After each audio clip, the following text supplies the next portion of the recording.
Bien, hermanos, sean ustedes bendecidos en este día, no solamente con la comunión de los hermanos, sino también con la palabra de Dios que compartiremos en esta mañana. Les invito a abrir la palabra de Dios entonces en 1 de Pedro capítulo 2. 1 de Pedro capítulo 2. Abrimos allí nuestras Biblias. Ustedes saben de que ya hace varios domingos que estamos estudiando esta preciosa carta, esta joya del Nuevo Testamento, y en esta mañana vamos a ver una porción comprendida entre los versículos 18 y versículo 20 de esta epístola, a la cual le puse el título Cuando el cristiano sufre injustamente. Cuando el cristiano sufre injustamente. Leemos 1 de Pedro capítulo 2, versículo 18. Cristianos, estad sujetos con todo respeto a vuestros amos, no solamente a los buenos y afables, sino también a los difíciles de soportar, porque esto merece aprobación. Si alguno a causa de la conciencia delante de Dios sufre molestias padeciendo injustamente, pues qué gloria es si pecando sois abofeteados y lo soportáis, mas si haciendo lo bueno sufrís y lo soportáis, esto ciertamente es aprobado delante de Dios. Oramos. Nuestro buen Dios y Padre que estás en los cielos, te agradecemos una vez más por este tiempo, por este compartir entre hermanos, no solamente de alabanzas que exaltan tu nombre, que exaltan la bendición de tu palabra, sino también pudiendo abrir tu palabra y pudiendo ser bendecidos directamente por la palabra que sale de tu boca. En esta mañana, oh Dios, oramos por nosotros, por nuestros corazones, que sean permeables a tu palabra.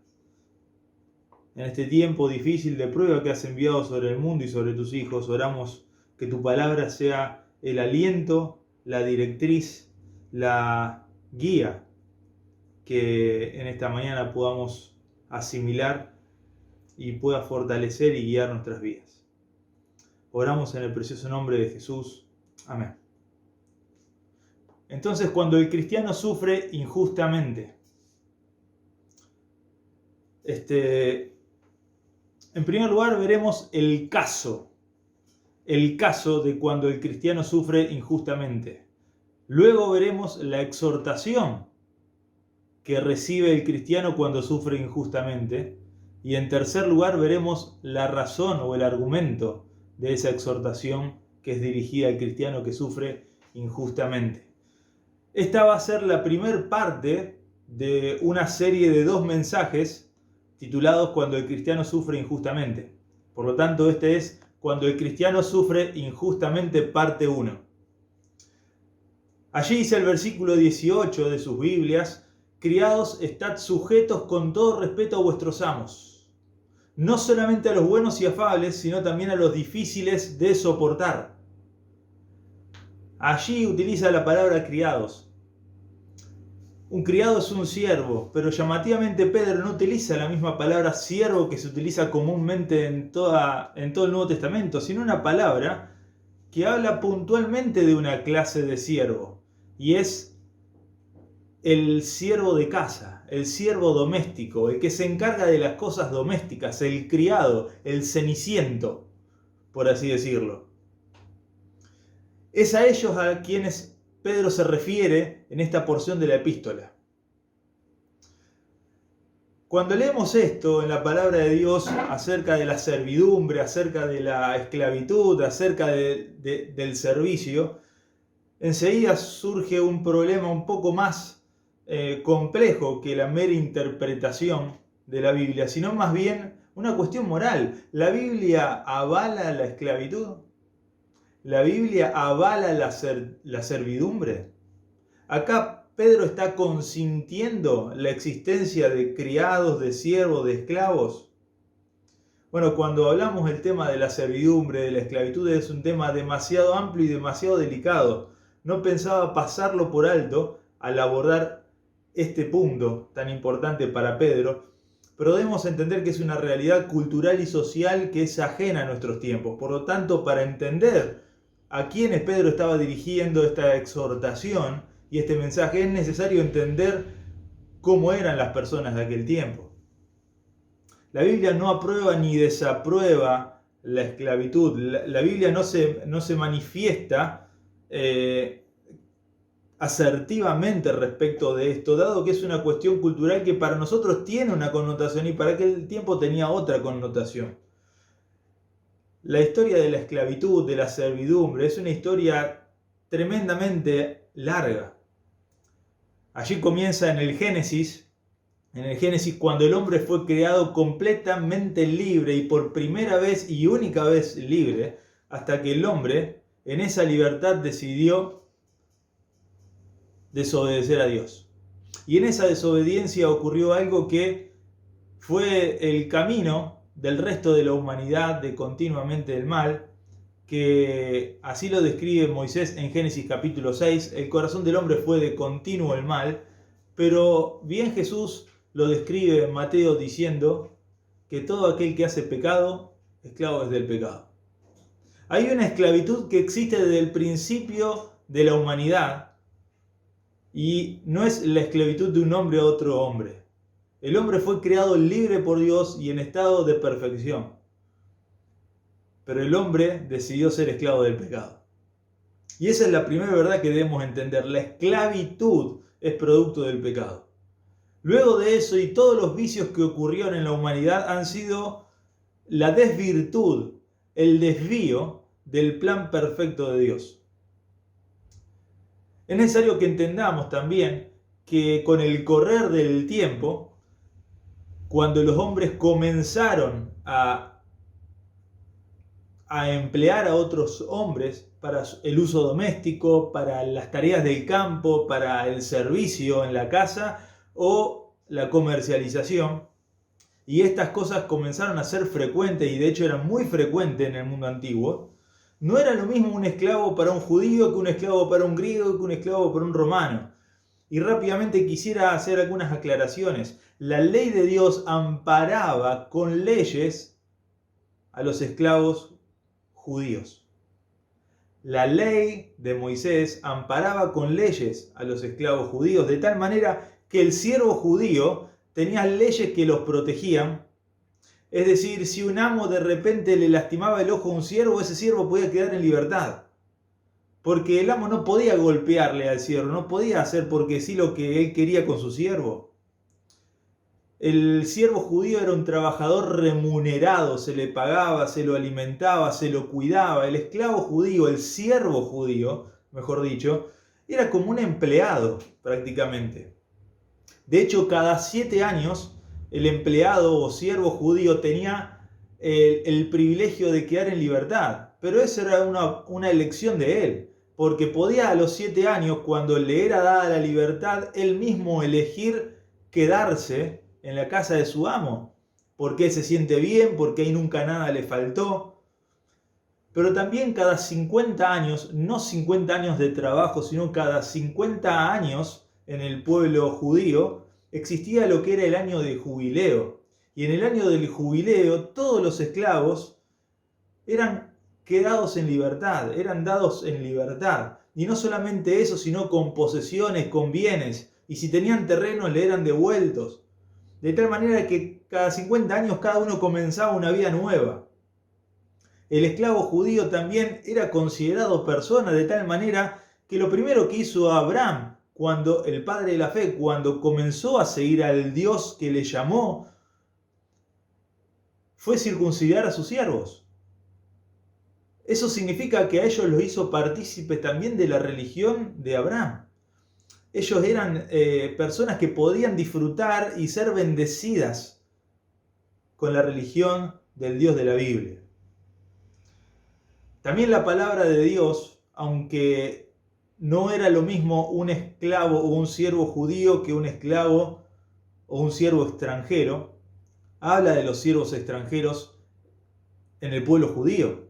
El extranjero no gozaba de los mismos privilegios, sin embargo la ley de Moisés también los cuidaba. La ley de Moisés le recordaba a los judíos que ellos habían sido esclavos y extranjeros en la tierra de Egipto. Por lo tanto, debían cuidar y debían tratar bien a los extranjeros y a los esclavos que estaban entre ellos. Hay una dignidad humana en el pueblo judío hacia la esclavitud, en la ley que regía y que cuidaba a esa humanidad, que no se ve en el resto de las servidumbres existentes en aquel tiempo. Por ejemplo, en la griega, Aristóteles, uno de los máximos exponentes del pensamiento griego, él estimaba que un esclavo era una herramienta viva y como herramienta era algo que se podía considerar inanimado. Un esclavo era algo útil, era algo que el hombre, el dueño, podía hacer uso como quería y sin temor a ser cuestionado por nadie. No tenía dignidad, no tenía voto en el país, no tenía ninguna clase de voz. La palabra de Dios obviamente no habla de protegiendo en las leyes o amparando esta clase de esclavos, no se refiere a ellos.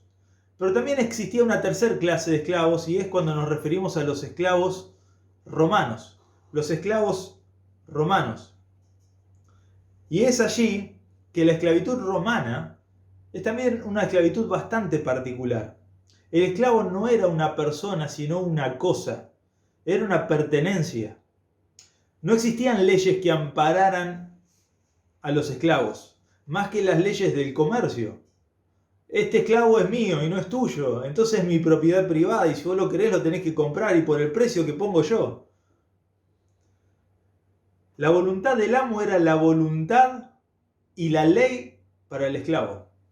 El esclavo no tenía otra opción que agachar la cabeza y hacer lo que el amo decía. El amo podía hacer todo lo que quisiera con el esclavo, aún matarlo, y no había ninguna ley que pudiera impedir que un amo matase a un esclavo en Roma.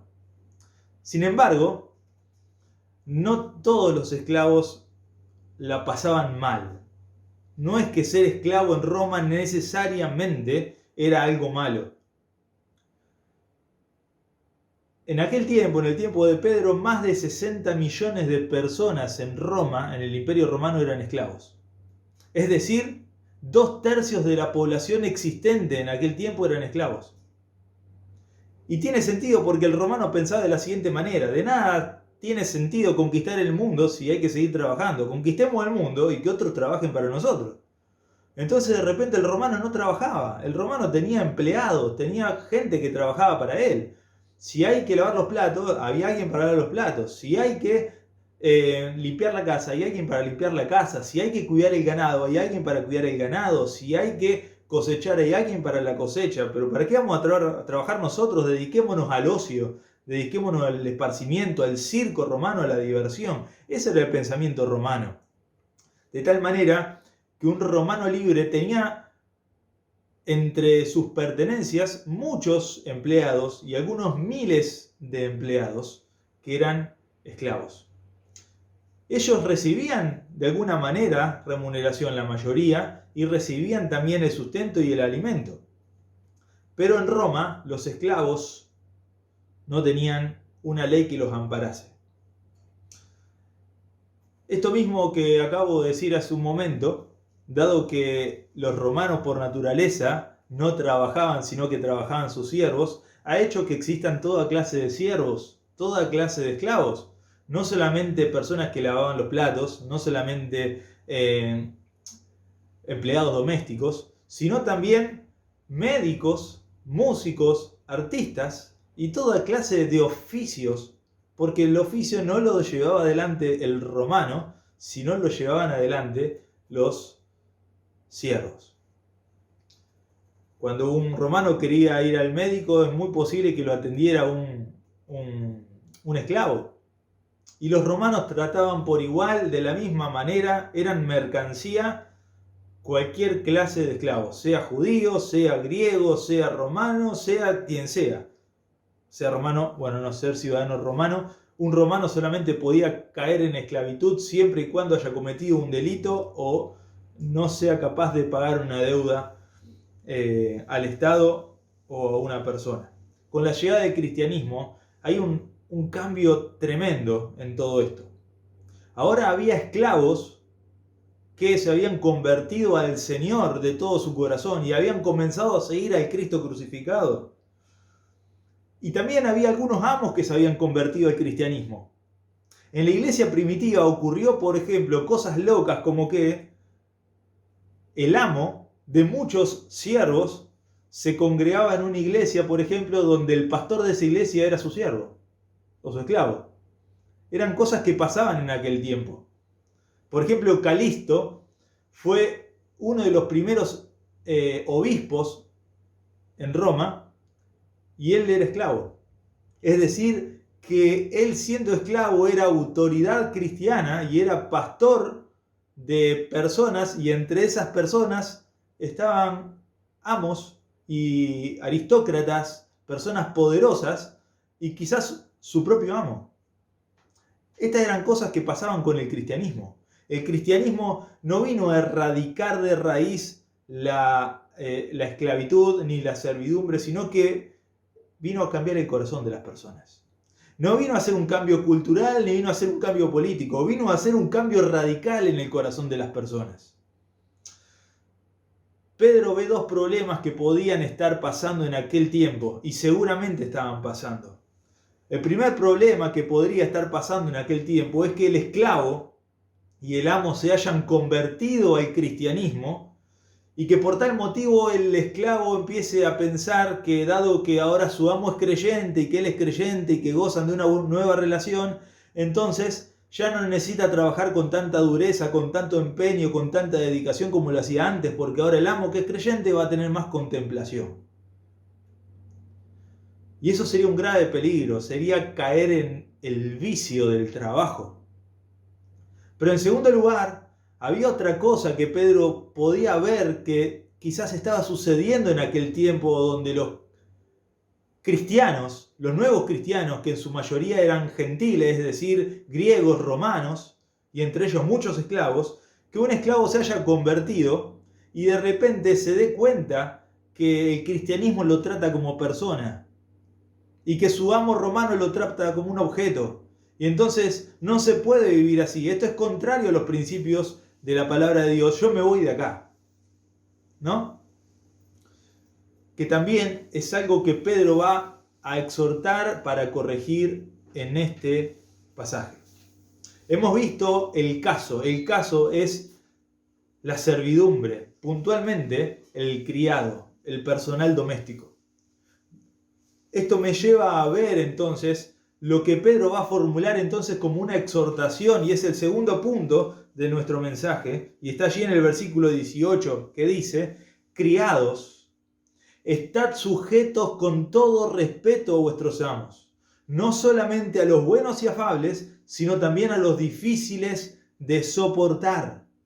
Estén sujetos, estén sumisos, sean obedientes a sus amos. Pero agrega con todo respeto. Esa palabra es con todo temor. Es la misma palabra que se utiliza el temor que hay que tenerle al emperador o el temor que hay que tenerle a Dios. No de miedo, sino un temor reverente, respeto. Lejos de convertirse al cristianismo y que esto tenga que cambiar la forma de trabajo, Pedro les dice: el cristiano tiene que ser el mejor trabajador, el cristiano tiene que ser el mejor en lo que se desempeña. Permanezcan en obediencia. Supongamos que el esclavo se convirtió y el amo sigue siendo un inconverso. Bueno, seguramente eso debe ser un tremendo pasar para el esclavo. El de repente ser abrazado por una enseñanza que abraza el corazón, que da dignidad al humano y al esclavo, que lo pone en plano de igualdad de tal manera que un esclavo como él puede estar pastoreando una iglesia y puede estar siendo tremendamente útil al Señor. pero por otro lado que lo estén utilizando en una casa a la fuerza o muchas veces en situaciones demasiado humildes para hacer tareas domésticas. Y a veces ser maltratado. Bien, pero también está la otra posibilidad, es que el amo sea bueno y no sea necesariamente un abusador. Si los amos son buenos o creyentes, de hecho que debería ser algo bueno y agradable para el esclavo que el amo se haya convertido al cristianismo, empiece a abrazar la doctrina cristiana, empiece a abrazar el ejemplo del Salvador, empiece a abrazar la misericordia, empiece a abrazar el trato humanitario, igualitario con sus pares, entonces esto le traería muchos beneficios al esclavo. Y quizás la tentación de que, bueno, ahora ya no necesito hacer tanto como antes, un poco lo que recién mencionaba, el amo va a tener más contemplación de mí, el amo va a tratarme mejor y voy a tener que hacer menos. El mandato que Pedro les da es: permanezcan en sujeción con todo respeto, con todo temor a sus amos. Es decir, en nada el trabajo, en nada el servicio, en nada la conducta debe cambiar para algo más laxo, aun cuando sus amos se hayan convertido al cristianismo. Pero si no se convirtieron al cristianismo, pero si son personas difíciles de soportar, como utiliza acá la palabra allí para difíciles de soportar es la palabra que se utiliza para aquellas personas que tienen esa enfermedad en la columna y la tienen torcida. Esa palabra es la palabra empleada aquí para difíciles de soportar. Pedro exhorta a los creyentes que están en esa posición, siendo creyentes, esclavos de personas difíciles de soportar, personas torcidas, personas duras, personas sin sentimiento, que permanezcan en sujeción, que permanezcan en obediencia.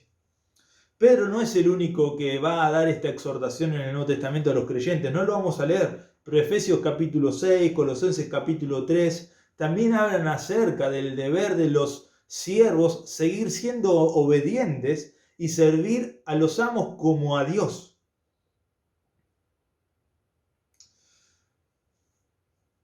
El trabajador cristiano debe hacer lo mejor que puede sin importar quién sea, a quien él está sirviendo en su desempeño de sus tareas. Y acá hay algo en que quiero detenerme.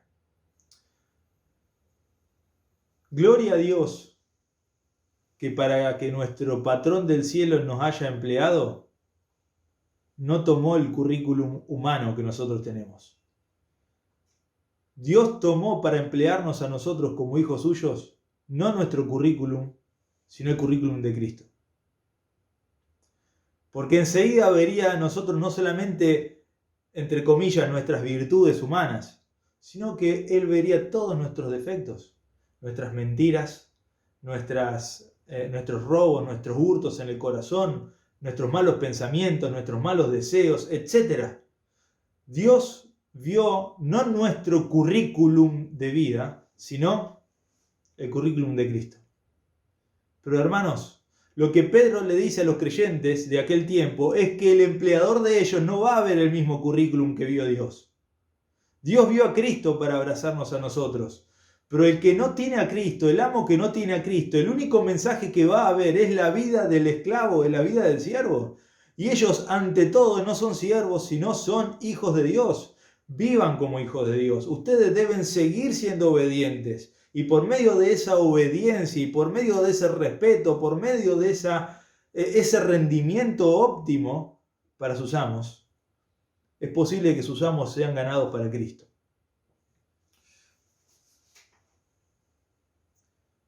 Ser cristiano no los exonera del trabajo, ni del trabajo duro. Eso no significa que, si para el esclavo estaba la posibilidad de que el amo le diera un trabajo más liviano y él pudiera optar, no lo elija. Eso no significa de que si el esclavo cristiano tenía la posibilidad de quedar libre, el cristiano no lo elija. Ah, no, sí, yo voy a seguir siendo esclavo. No. Eso es lo que dice Pablo en 1 Corintios capítulo 7, de que si alguno tiene la posibilidad de ser libre, de quedar libre, que quede en libertad. Buenísimo, que la procure. Pero el esclavo creyente no debía a toda costa procurar su libertad en detrimento de su testimonio, en detrimento de la obediencia a su amo. La obediencia y la sumisión a su superior es el mensaje que el Nuevo Testamento tiene al cristiano. Bien, pero ahora vamos a pasar entonces al versículo 19. Hemos visto el caso, hemos visto la exhortación para este caso puntual. Los criados, los siervos domésticos, Pedro les dice, no por ser cristianos trabajen menos si sus amos son cristianos. Y no por ser cristianos se subleven a sus amos que no son cristianos. Porque Dios ve el currículum de Cristo en sus vidas. Pero el amo inconverso ve a Cristo en sus vidas si son parecidas a la de Cristo. Pero allí en el versículo 20 veremos entonces el fundamento de este mandato. Y aquí, hermanos, quiero decir una cosa. Cuando leemos el versículo 19 ya no vemos un mensaje concreto a los criados de aquel tiempo. Vemos una verdad que es universal. Vemos un mensaje que es para todos los tiempos y todas las edades, sin importar la cultura, sin importar el estrato social en el cual vivimos. Versículo 19, porque esto merece aprobación delante del Señor, porque esto merece aprobación. Si alguno a causa de la conciencia delante de Dios sufre molestias padeciendo injustamente, pues qué gloria es si pecando sois abofeteados y lo soportáis. Mas si haciendo lo bueno sufrís y lo soportáis, esto ciertamente es aprobado delante de Dios. Aquí está el fundamento, la razón de la exhortación. La exhortación puntual de Pedro para el caso puntual de los criados está basado en este principio que es mucho más amplio y que no está solamente restringido a los criados, a los esclavos o a la cultura de aquel tiempo, sino es algo que trasciende y llega hasta nuestros días. Y es la verdad universal de que Dios aprueba el sufrimiento cuando su causa es hacer lo que a Dios le agrada. Lo repito, Dios aprueba, y no solamente aprueba, aplaude el sufrimiento cuando su causa es hacer lo que a Dios le agrada. Porque esto merece aprobación delante de Dios. Hermanos, esa palabra aprobación es gracia. Si buscamos en el idioma original todas las veces que aparece la palabra gracia en la epístola de Pedro, veremos que las dos veces que aparece la palabra aprobación, versículo 19 y versículo 20, esas dos veces es la misma palabra, gracia. Cuando Pedro termina la carta diciendo que él ruega y él desea que los creyentes continúen, dice el versículo 10 del capítulo 5, siendo perfeccionados, él dice, el Dios de toda gracia, que nos llamó a su gloria eterna en Jesucristo, os perfeccione, afirme, fortalezca y establezca,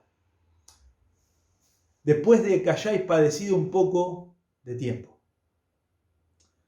Y termina la carta diciendo, en el versículo 12, ¿cuál era el propósito de la carta? El propósito de la carta era testificar de que los creyentes que estaban sufriendo, dice el versículo 12 al final, estaban en esta, que es la verdadera gracia de Dios en la cual están. ¡Wow! Pedro ora para que los creyentes sean afirmados en la gracia, crezcan en la gracia.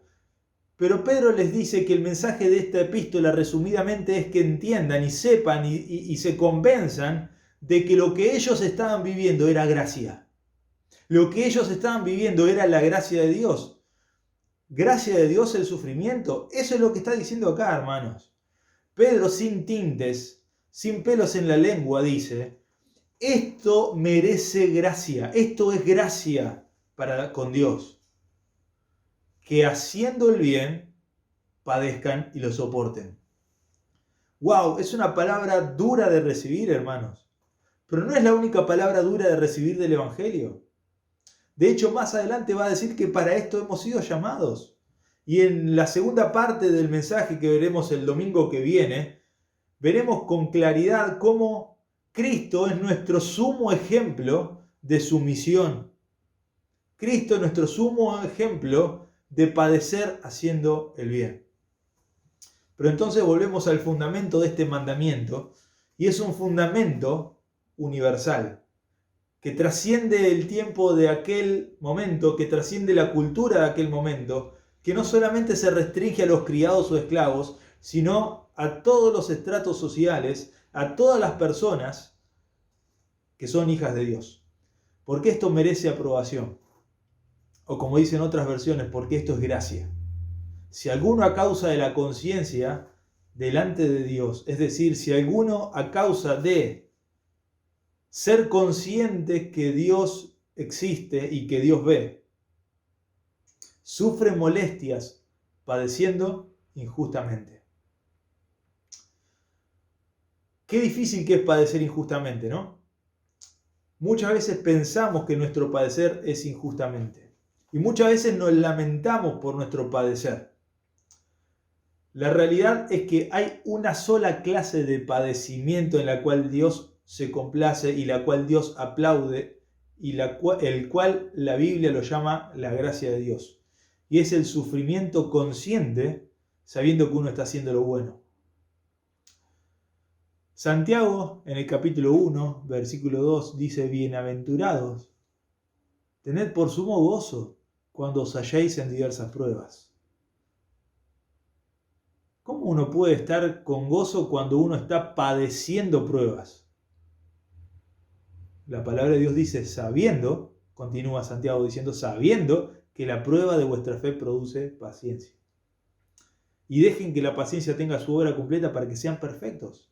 Es decir, que Dios muchas veces utiliza las situaciones contrarias, las situaciones difíciles, no solamente para darnos paciencia, sino para perfeccionarnos a la imagen de Cristo. Pero puede pasar, hermanos, de que a veces estemos sufriendo no por causas loables, sino por causas deshonestas. Cuando sufrimos porque en realidad tenemos un patrón que nos señala todos nuestros errores, que señala de que nos estamos retirando antes de nuestro horario de trabajo y nos restan el sueldo por eso. Cuando sucede de que estamos padeciendo en lo laboral porque realmente estamos mintiendo en el trabajo y de esa manera no solamente deshonrando a Cristo, sino también siendo malas personas. Entonces, hermanos, no hay nada de loable en sufrir ese padecimiento. No hay nada de loable en sufrir y el aguantar que se nos reste dinero, que se nos reste dignidad en el trabajo o que se nos reste credibilidad. Cuando actuamos mal y sufrimos las consecuencias de nuestro mal actuar, no hay nada de loable en eso. Y eso es lo que dice allí en el versículo 20. Pues qué gloria es decir, qué mérito es si pecando sois abofeteados y lo soportáis. Literalmente eso, abofeteado, es ser recipiente de un puñetazo. Cuando pensamos en ser recipiente de un puñetazo, vemos dos casos en el Nuevo Testamento, dos personas que han sido recibidoras de un puñetazo, o de varios puñetazos. Y una de esas personas fue nuestro amado Salvador, del cual hablaremos inexorablemente el domingo que viene para hablar del sumo ejemplo de sumisión y de perseverar obediente ante situaciones injustas. Pero el otro caso, en Hechos de los Apóstoles, es el apóstol Pablo. Cuando al apóstol Pablo también le propinan un buen puñetazo y justamente por predicar a Cristo. ¿Y cómo debe reaccionar el cristiano cuando esto pasa? Bueno, si esto pasa cuando realmente es justo recibirlo, obviamente no un puñetazo en el trabajo, porque gracias a Dios las leyes laborales que el cristiano y que el ser humano hoy tiene son mucho mejores, mucho más honradas, mucho más humanas que las leyes laborales que existían en aquel tiempo. Hoy cuando hablamos de trabajo, conocemos de sindicatos, conocemos de leyes que legislan el trabajo, de tal manera de que es muy difícil pensar en la situación que se vivía en aquel tiempo. Pero aún así, cuando en el trabajo estamos sufriendo las consecuencias de nuestro mal obrar, nuevamente no hay nada de qué gloriarnos, hermanos, si lo soportamos. Mirá, me pasó esto y seguí en pie. Y bueno, pero si en realidad lo que estaba haciendo era consumir todos los bienes del trabajo, te lo estaba llevando para tu casa.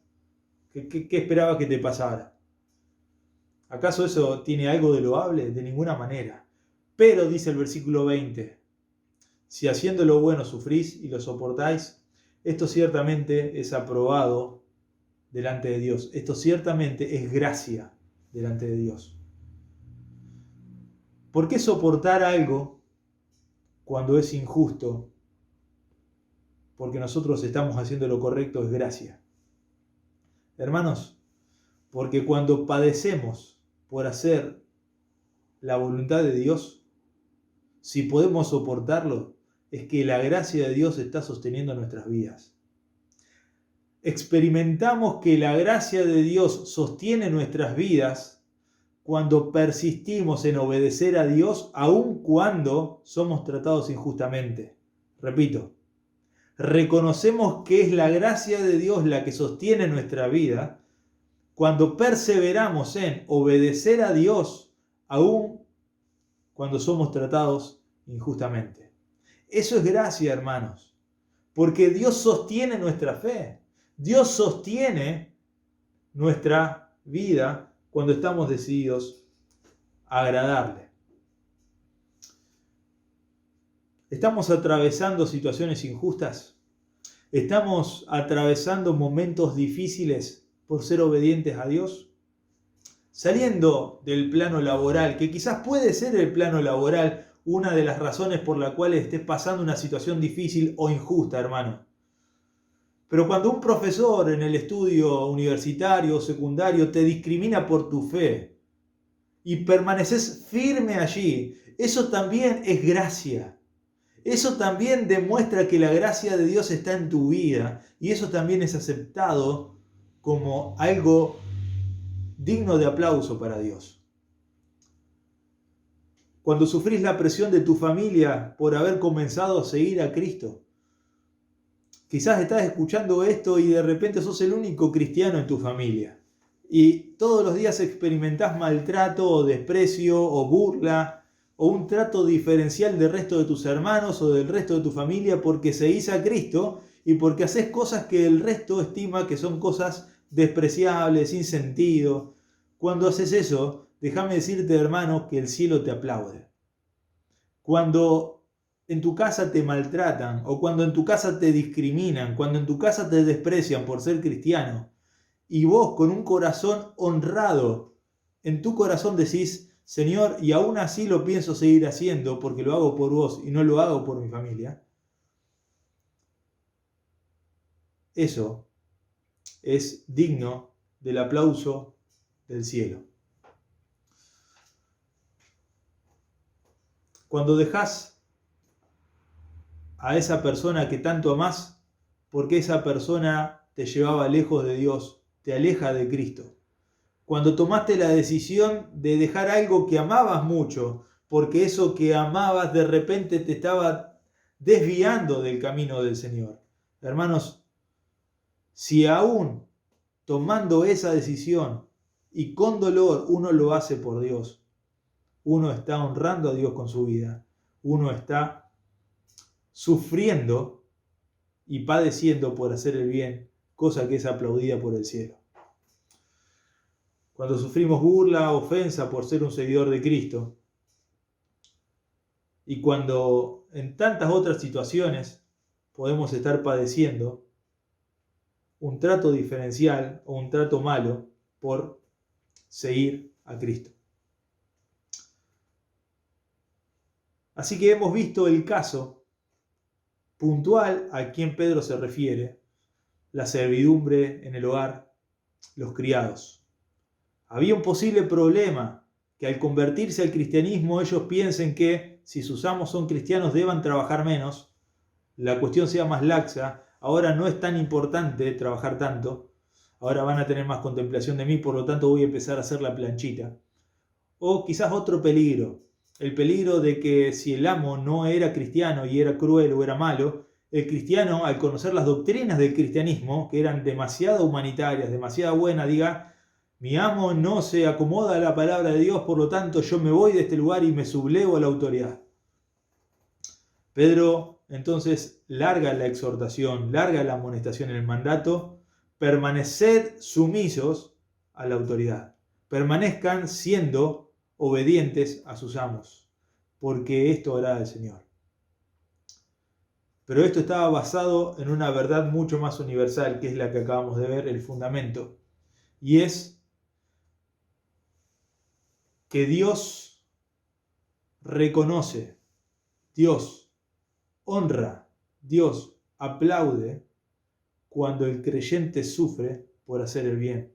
Hermanos, en este tiempo podemos estar padeciendo y realmente cuando uno habla de padecimientos, debo reconocer que en ningún caso estoy ni en modo cercano al padecimiento de mis hermanos.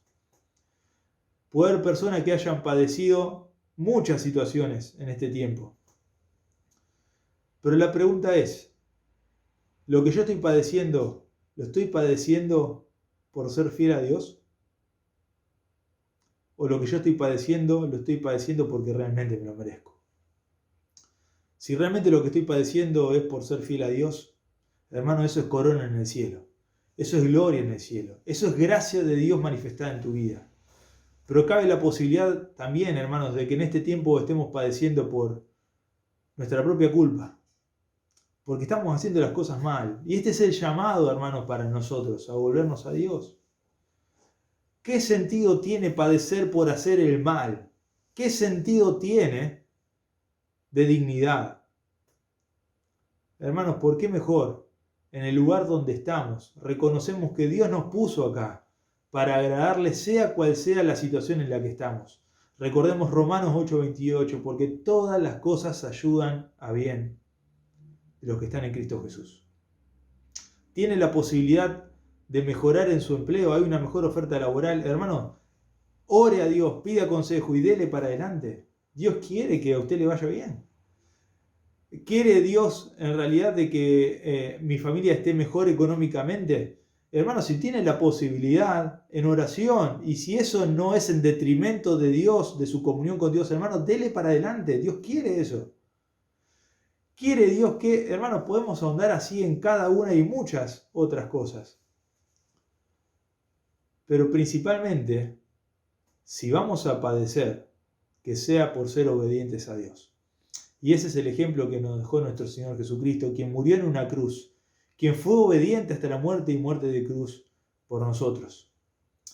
Si está escuchando este mensaje y por primera vez escucha un mensaje de la palabra de Dios, por primera vez se une a un grupo de cristianos para escuchar el mensaje del cristiano, o del cristianismo, o del evangélico, déjeme decirle una cosa. Ninguno de nosotros, los creyentes, vamos a ir al cielo por ser personas obedientes. Ninguno de nosotros.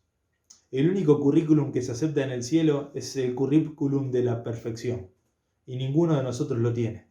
Romanos 3:23 dice: por cuanto todos pecamos, estamos separados de Dios para siempre.